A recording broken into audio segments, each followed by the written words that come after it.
శ్రోతలకు నమస్కారం. ఈ సమాచారాన్ని మీకు అందిస్తున్నది డాక్టర్ చిరుమామిళ్ల మురళీ మనోహర్, ఎండి, ఆయుర్వేద. ఇది అవగాహన కోసం మాత్రమేనని గ్రహించ ప్రార్థన. ఇందులోని అంశాలు వైద్య సలహాకు ప్రత్యామ్నాయం కాదని మనవి. ఇక వివరాల్లోకి వెళదాం. గుప్పుగుప్పుమంటున్న పేగుల గడబిడ. ఏంటా శబ్దాలు? పేగుల్లో ఈ గడబిడ శబ్దాలు చాలామందికి అనుభవమే కదా. కడుపులో గ్యాస్ తిరుగుతున్నప్పుడో, ఆకలేసినప్పుడో గుడ్ గుడ్ మంటూ వినిపిస్తాయి. వీటిని శాస్త్రపరంగా బొవెల్ సౌండ్స్ అని, కొంతమంది బార్బోరిగ్మస్ అని అంటారు.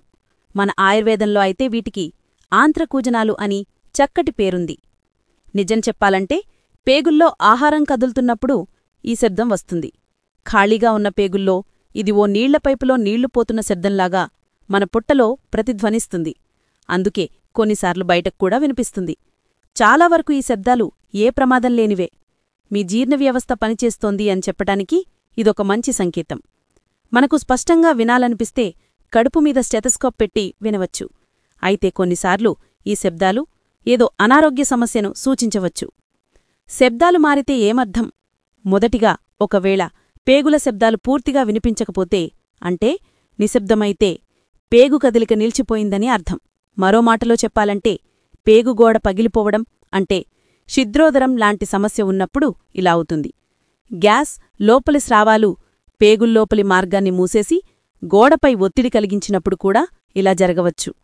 రెండవది, శబ్దాల తీవ్రత, వాటి క్రమం బాగా తగ్గిపోతే, అంటే చాలా తక్కువగా ఉంటే పేగుల కదలిక నెమ్మదించింది అనర్థం. మనం నిద్రపోతున్నప్పుడు ఇది సహజమే. కొన్ని మందులు వాడినప్పుడు, లేదా కడుపుపై శస్త్రచికిత్సలు జరిగిన తరువాత, అలాగే మలబద్ధకం ఉన్నప్పుడు కూడా ఇలాగే ఉండవచ్చు. మూడవది, పేగుల శబ్దాలు అసాధారణంగా ఉచ్చస్థాయిలో వినిపించే సందర్భాలూ ఉంటాయి. అంటే చాలా ఎక్కువగా బిగ్గరగా వినిపిస్తే. ఇవి స్టెతస్కోప్ లేకుండానే మనకు స్పష్టంగా వినపడతాయి. పేగుల కదలికలు బాగా ఎక్కువైనప్పుడు ఇలా జరుగుతుంది. ఆహారం తిన్న వెంటనే ఇది సహజంగా ఉంటుంది.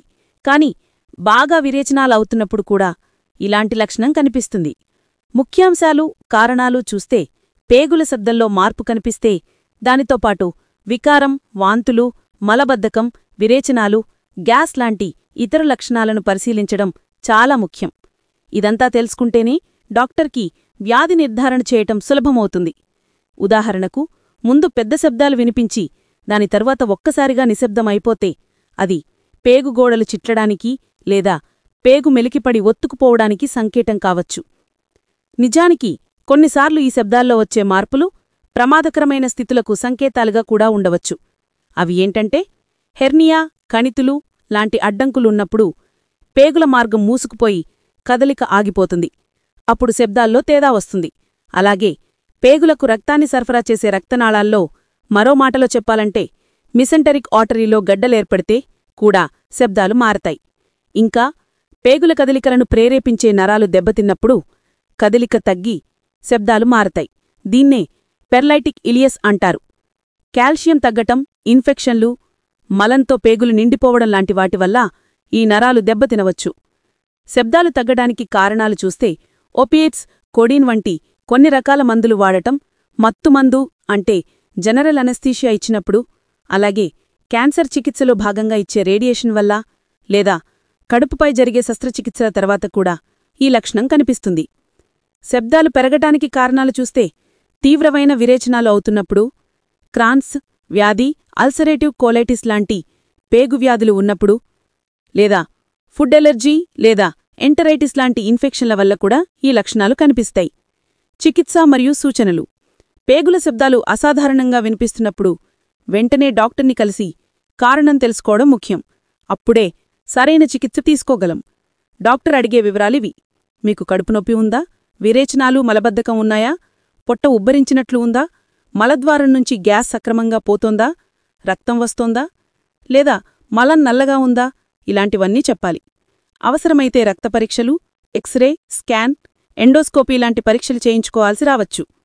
ఒకవేళ చెప్పుకున్న ప్రమాదకర సమస్యలు ఏవీ లేకపోతే ఈ శబ్దాలను అపానవాత వికృతిగా భావించి డాక్టర్ సలహా మేరకు ఆయుర్వేద చికిత్సలు తీసుకుంటే తప్పకుండా ఫలితముంటుంది. సులభమైన ఇంటి చిట్కాలు. మొదటి పరిష్కారంగా చూర్ణమిశ్రమం ఉపయోగించవచ్చు. వాము, కరక్కాయ పచ్చలు, చిత్రమూలం, లవంగాలు, దాల్చిన చెక్క, సైంధవలవణం ఈ ఆరింటినీ సమాన భాగాలు తీసుకోండి. వీటిని మెత్తగా చూర్ణం చేసి పూటపు 1 చెంచాడి చొప్పున రోజుకు 2 పూటలా మంచినీళ్లతో తీసుకోవాలి. ఇది గ్యాస్ను తగ్గించి, ఆకలిని పెంచి, మలవిసర్జన సజావుగా జరిగేలా చేస్తుంది. రెండవ పరిష్కారంగా శంఖభస్మం చిట్కా ఉంది. శంఖభస్మం, సొంటి చూర్ణం రెండింటినీ సమభాగాలుగా కలిపి మెత్తగా నూరి పూటకు 1/2 చెంచాడు చొప్పున వేడినీళ్లతో తీసుకోవాలి. శంఖభస్మం సహజమైన యాంటాసిడ్లా పనిచేస్తుంది. సొంటి పేగులమర కండరాలను సడలించి గ్యాస్ విడుదలయ్యేలా చేస్తుంది. చివరిగా మీరు వైద్య సలహా మేరకు శివక్షారపాచన చూర్ణం, లవణభాస్కర చూర్ణం, మహాశంఖవటి, చిత్రాకాదివటి లాంటి ఆయుర్వేద మందులను కూడా వాడుకోవచ్చు. గుర్తుంచుకోండి, ఈ చిట్కాల కంటే ముందు డాక్టర్ని సంప్రదించడం ముఖ్యం.